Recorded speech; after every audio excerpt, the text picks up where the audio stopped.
Let me see the hands. Let's get ready for some more hands-on learning activities that you can do at home with your child. One of my go-to items is a self-correcting puzzle like this. This is a wooden one that I found on Amazon.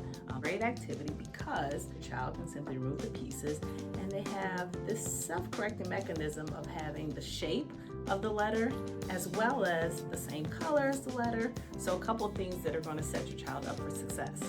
If you don't have the money for a puzzle, no problem. Here's another alternative. And this alternative is pretty similar to our snack and learn mats, which I'll also show you later. As long as you have some paper and some handy markers, you can do something really cool. So first you're going to begin with gathering your materials, of course paper and then a marker. I've chosen Sharpies because I love Sharpies. I'm going to go ahead and write down on my paper lowercase letters. You can use uppercase letters, but lowercase letters are what your child is going to see about 95% of the time in the print that they read. So learning lowercase letters is a little more prudent. Now, for the sake of time, I'm going to go ahead and speed it up here a little bit. And eventually we will end up at Z.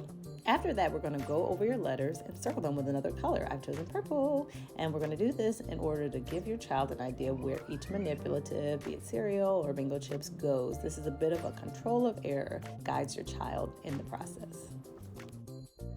Again, let's speed it up. Yay, we've made it to Z.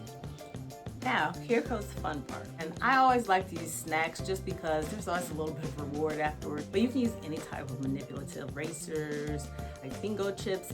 I've chosen Cheerios. Ask your child anything from letter names to letter sounds.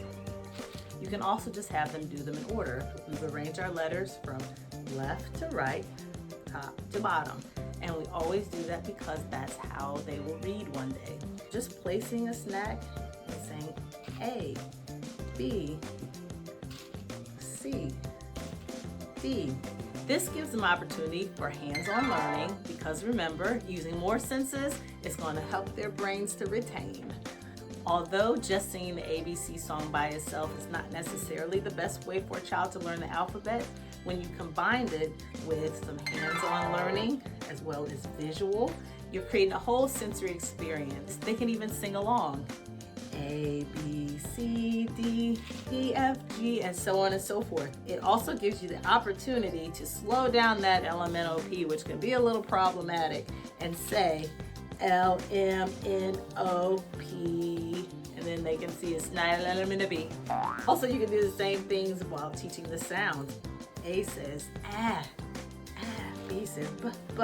And this is going to keep your older toddlers, your preschoolers, and even your kindergartners a little more engaged when they have something to, do with their hands and their fingers while learning. Also, you can do them in random order. Can you show me M? That's M. Can you show me the S? That's an S.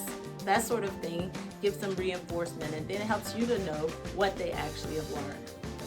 We make a version of this that you can teach your toddlers. Those are our snack and learn mats, and we have our alphabet learning one, which is very similar to this. This one's for Valentine's Day coming up, but we do pumpkins, acorns, leaves for the fall, snowmen, and snowflakes in the winter.